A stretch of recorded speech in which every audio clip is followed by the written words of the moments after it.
Você está assistindo a rede Som Life de televisão. Sejam bem-vindos ao programa Estudo na Palavra, uma explanação de estudos bíblicos tendo como foco a cruz de Cristo.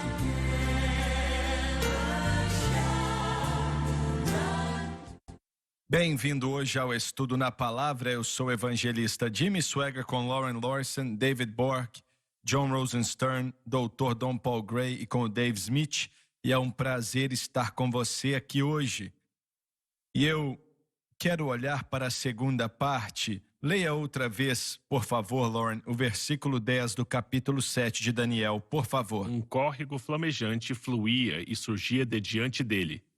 Milhares de milhares ministravam a ele, e 10.000 vezes 10.000 estavam diante dele. O julgamento estava pronto e os livros foram abertos. Os livros, eu acredito que independente do que eles representam, eles falam de tudo que já foi feito por toda pessoa, todo pecado, toda iniquidade, todas as coisas boas também, e por aí vai. São guardados em livros, e isso na glória. E a única maneira do ruim ser removido dos livros é quando a pessoa aceita a Cristo. Eles aceitam a Cristo e aí os pecados se vão. Eles ficam limpos e não existem mais. Glória a Deus por isso. E não só eles somem, mas nunca mais serão colocados ali ou serão lembrados contra nós. Então, outro dia eu li a respeito de um pastor batista e ele disse algo muito certo. Ele disse: o mundo está tão cheio de psicologia que só de pensar em um juízo é algo aleatório para eles. Eles não querem acreditar em um juízo, porque a psicologia ensina, e o Dr. Gray pode dizer se estou certo, que a resposta para o homem está dentro dele mesmo. Correto. E a maioria são ateus e não acreditam em vida após a morte. Verdade. E a ideia de um juízo para eles é algo irreal. Eles não acreditam nisso. Porque se o homem faz algo errado é por causa de circunstâncias exteriores, não é mesmo? Sim, a cultura. Pois é. O ambiente a Bíblia e também ensina a cultura. que quando pecamos, somos pecadores. Fizemos algo errado.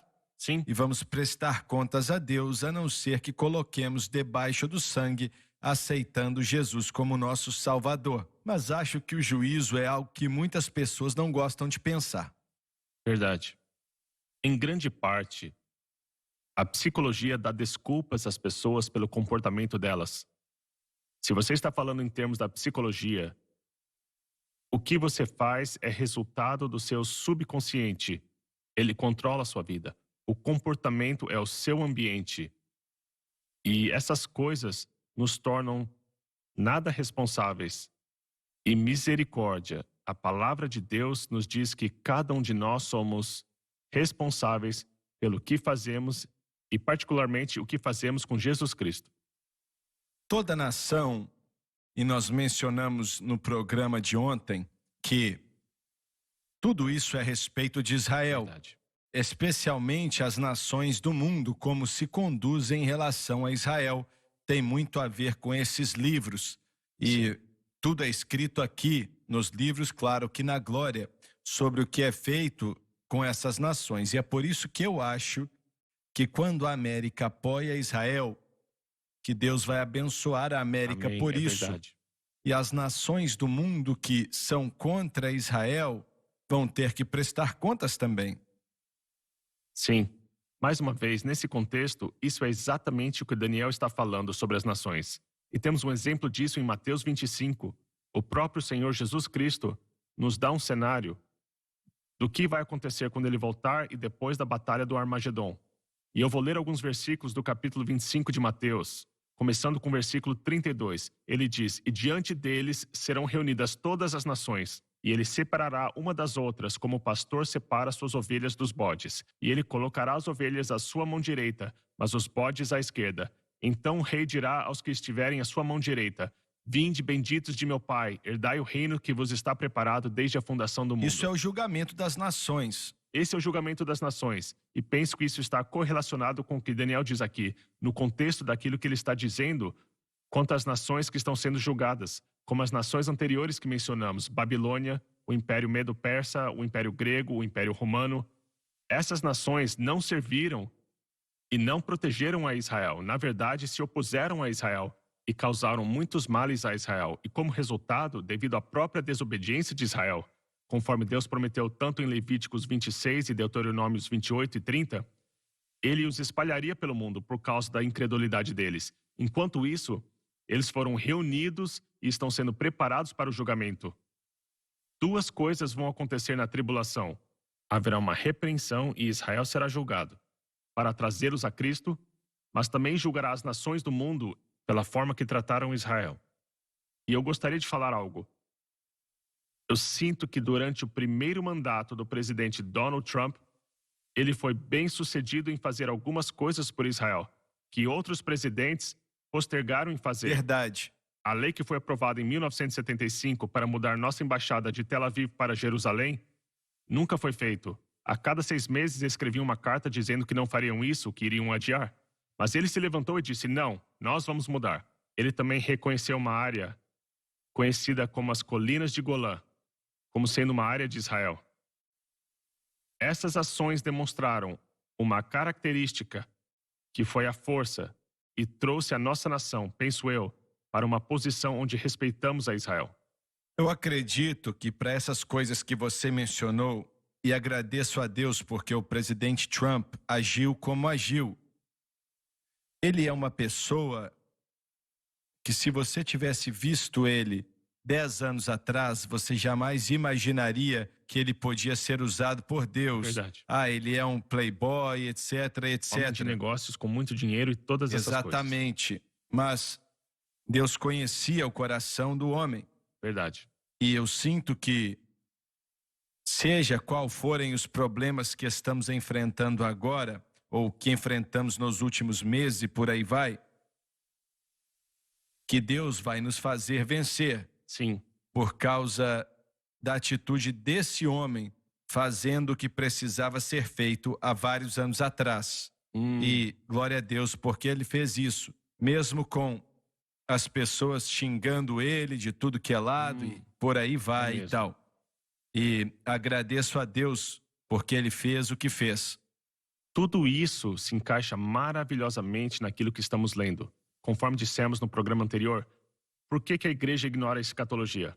Bem, infelizmente, a igreja que nasceu depois da reforma lutou com questões sobre os acontecimentos dos últimos dias. Acho que o Lorne falou num outro programa. Infelizmente, durante os dias do derramar em Pentecostes, quero dizer, durante o derramar do Espírito Santo no início do século passado, as igrejas pentecostais abraçaram as visões do dispensionalismo que trouxe Israel de volta ao foco. E durante esse tempo, pense nisso, Primeira Guerra Mundial, e antes disso teve o grande movimento sionista com Theodor Herzl, que criou o conceito de tornar Israel uma nação novamente.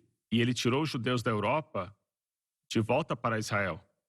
Ele acabou morrendo, mas recebeu grande apoio de outros que vinham da Europa para aquele local. Até o momento que começou a Segunda Guerra Mundial. E depois disso, Chamberlain parou com o fluxo de judeus que vinham da Europa e do resto do mundo de volta a Israel. Então o Holocausto aconteceu.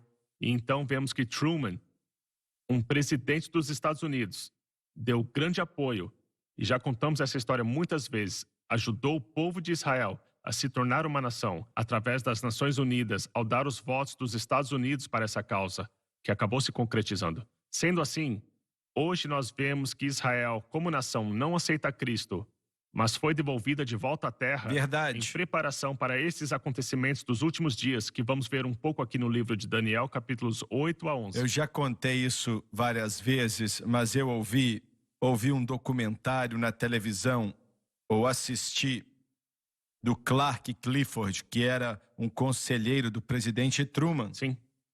E ele falou que quando começaram o programa, o homem disse, vamos entrevistar esse homem que já deu mais conselhos para presidentes democratas, desde o Harry Truman até o Jimmy Carter, que estava vivo na época, e que viu mais do leste europeu, como o plano marcial funcionou, as bombas atômicas que foram lançadas em Hiroshima e Nagasaki, acabando com a Segunda Guerra Mundial e Israel se tornando um Estado.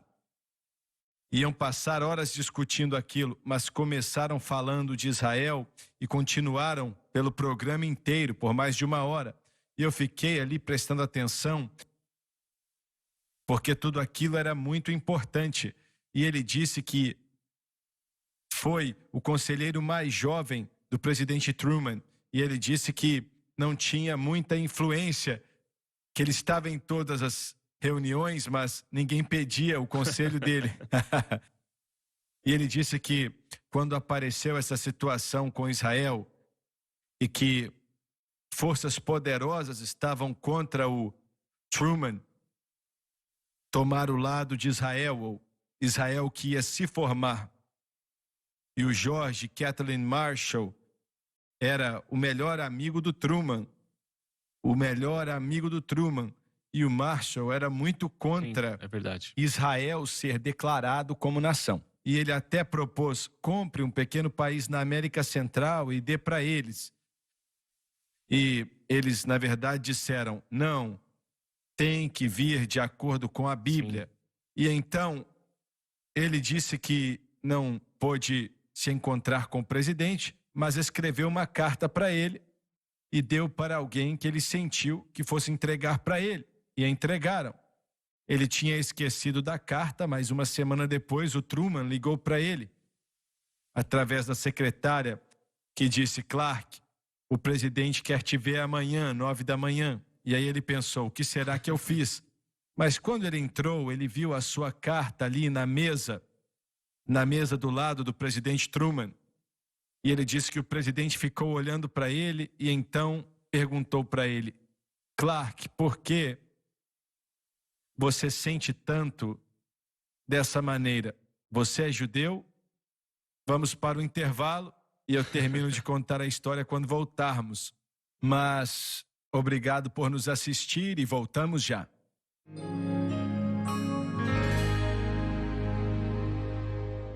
Jesus Cristo liberta os cativos e Ele é o único que pode libertar os cativos. Os nossos comentários já ajudaram pelo menos centenas de milhares de pessoas, se não milhões de pessoas, a colocar sua fé no Senhor e fazê-los vencer o mundo, a carne e o diabo. Toda a escritura na Bíblia é explicada aqui. E você precisa aproveitar a oportunidade de pedir o seu, pois está sendo vendido pela metade do preço. Geralmente custam $40, mas o preço está pela metade. Peça o que você quiser, de Gênesis até Apocalipse. Eu sou Jimmy Swaggart e estou esperando a sua ligação. Aproveite esta oferta, ligue ou acesse o site shopjsm.org.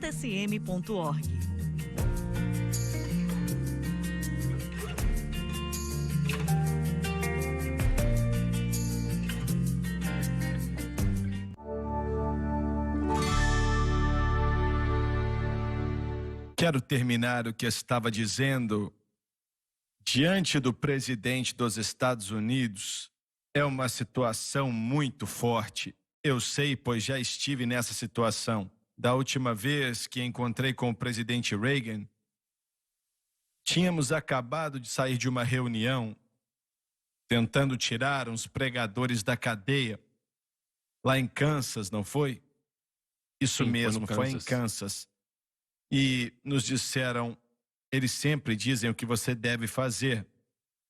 Mas quando eu o cumprimentei, eu disse: Senhor presidente, estamos orando por ti todos os dias. E eu fui remover a minha mão, que é o que você geralmente faz. Ele apertou a minha mão e não soltou. E ele falou: quero que você saiba o quanto eu aprecio suas orações. Preciso dela agora mais do que nunca. De qualquer maneira, o Clark Clifford esteve diante do presidente que tinha assinado os papéis decretando o fim da Segunda Guerra Mundial, que deu a ordem para que as bombas atômicas fossem lançadas em Nagasaki e Hiroshima, que salvaram milhões de vidas. Sem dúvida alguma, salvaram. E ele introduziu o plano marcial, que salvou o oeste europeu do comunismo. E ele disse, eu estava ali, de repente ele olhou para mim, o presidente perguntou, por que você acha que tem que ser assim, Clark, em relação à formação de Israel como Estado? E ele perguntou, você é judeu? E ele disse, não sou, presidente. E ele perguntou, então por que você acha que tem que ser assim? Porque na carta dele ele disse que Israel precisa de um Estado. E ele disse, eu não sei porque eu me senti daquela maneira, mas eu me senti assim. E ele disse, e tem que ser nos parâmetros bíblicos, e tem que se chamar Israel. Ele deixou bem claro, sabe? E ele disse, quando ele me perguntou aquilo, eu não sabia o que dizer, porque eu não sabia que era disso que o presidente queria falar. E ele estava de pé ali e respondeu, senhor presidente, eu sinto dessa maneira porque é a coisa certa a se fazer. Sim. Essa foi a resposta dele e ele disse que não foi nada glorioso, mas era o que ele tinha. E ele disse que o presidente ficou olhando para ele e disse, tudo bem, pode sair. E ele saiu dali e disse que dentro de 2 semanas o presidente assinou o acordo que os Estados Unidos da América ia colocar seu poder e prestígio por trás da formação de Israel como nação. Sim. E que seria chamado de Israel e que seria dentro dos parâmetros das fronteiras bíblicas. E ele disse, não sei se minha carta influenciou ou não, porque a mãe do presidente Truman era muito em favor da mesma coisa que o senhor Clifford acreditava. Verdade. E, infelizmente, ele faleceu poucos dias depois daquela entrevista. E se eu me lembro bem, ele tinha mais de 90 anos. Mas ali estava um homem que não sabia por que ele se sentia como se sentia. Ele não entendia, ele não era uma pessoa espiritual e ele não conhecia o Senhor ou não dizia que era salvo e por aí vai. Mas ele sentia dessa forma e foi Deus que colocou aquilo no coração dele para falar o que ele queria. Verdade. É verdade. Os salmos dos provérbios dizem que Deus pode se mover no coração do rei, assim como os rios de águas, É isso e aí. inclina para onde quiser. Está claro que essa história foi dessa forma. Verdade. E eu acredito que o presidente Trump, algo aconteceu ali com aquele homem. Sim, ele fez mais pela igreja cristã durante seu mandato do que qualquer outro presidente que eu tenha visto. Ele teve o cuidado de nos proteger e permitiu fazermos o que fazemos. E como ministro do Evangelho, eu Temos que orar sou por ele muito grato diariamente. por tudo isso. Temos que orar sempre por ele, Sim, com certeza. porque existem forças opostas É verdade. que estão contra os caminhos de Deus. Irmão Swagger, eu me lembro que assisti ao Clark Clifford na televisão várias vezes. Era um homem muito sábio, viajou pelo mundo. Veja, por acaso ele foi secretário de Estado? Não. Qual foi o cargo dele? Ele serviu no gabinete de Eu vários acho que ele era um presidentes. conselheiro do presidente, nunca teve um cargo assim. Talvez tenha tido, mas não sei. Eu acho que sim. Não tenho certeza, mas eu tenho uma imagem dele na minha mente. Ele foi um grande conselheiro, um homem de muita sabedoria. Veja, eu sei que ele viajou pelo mundo. Ele conhecia e entendia as nações do mundo muito bem. Em algum momento, eu acho que o Espírito Santo mostrou para ele que era chegada a hora. E eu penso que, com relação à Alemanha, o mundo tinha acabado de passar por anos de enorme provação, com milhões de judeus sendo mortos.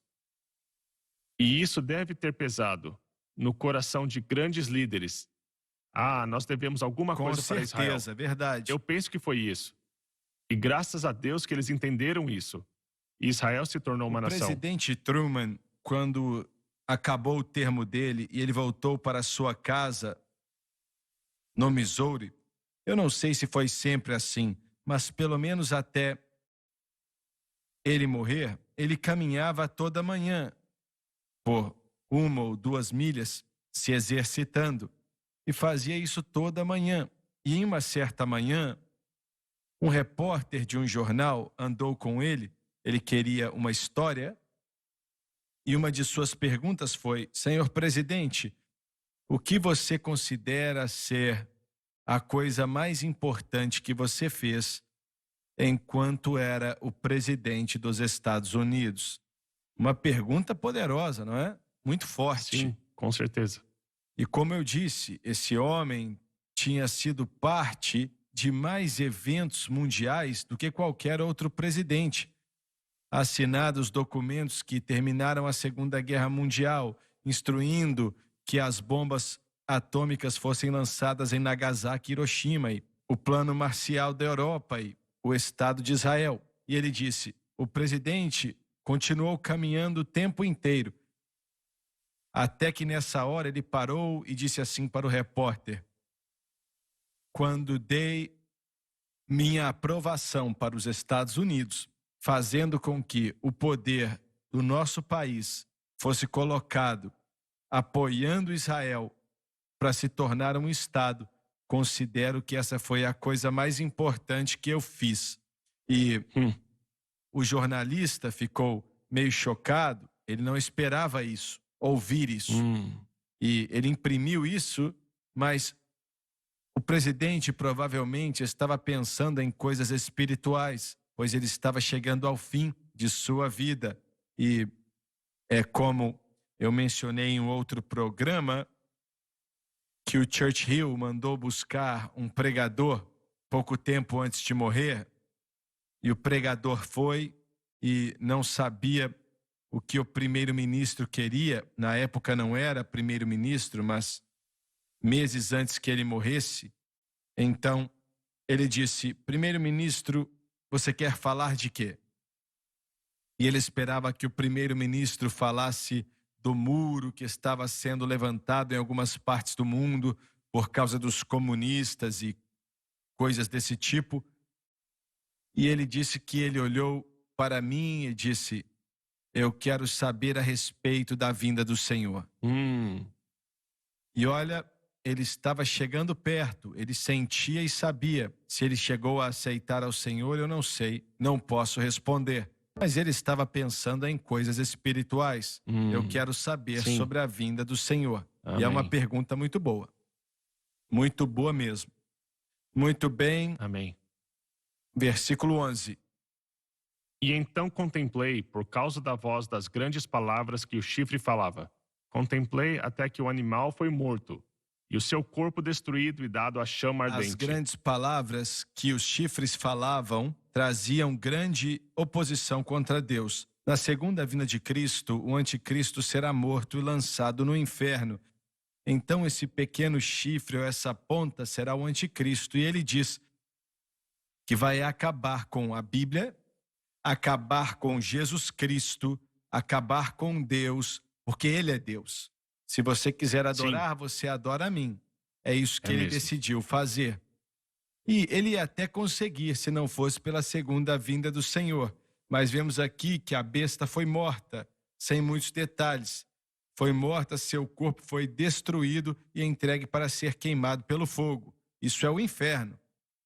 Sim, é mesmo. É uma visão geral de todo o cenário. Explique, por favor. De toda a situação. Veja bem, estamos olhando para todos os tronos. E você disse que o trono fala das inúmeras nações que impactaram Israel ao longo dos séculos. E agora, mais uma vez, estamos tendo uma visão geral do pequeno chifre e o anticristo sendo destruído. E Deus assentado no trono, o ancião de dias, autoridade, fogo e poder, Será julgamento, que o homem tudo vai isso. aprender que não tem como vencer a Deus? Não. Novamente, a rebelião e um sentimento anti-Deus foi edificado no coração de homens caídos. Por isso que não, jamais aprenderemos como grupo, mas haverão alguns que aceitarão a Cristo e vão seguir adiante para um futuro glorioso com esse Deus, que julga aqueles que o rejeitam. O principal a respeito disso é que as pessoas que não são salvas não sabem nada do Senhor. Nada. Verdade. E quando eles sabem de algo que está certo, eles aprenderam, sei lá, na igreja quando eram pequenos ou alguém ensinou para Sim. eles. Mas eles não sabem nada a respeito de Deus. O que eles sabem provavelmente é errado. Isso é verdade. Olha, o nosso tempo acabou. Obrigado por nos assistir. Não perca o próximo programa.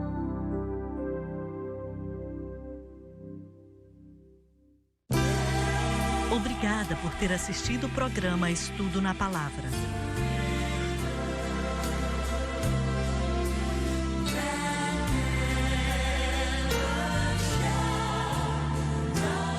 Porcento patrocinada pelos ouvintes. Esta é a Rede Som Life.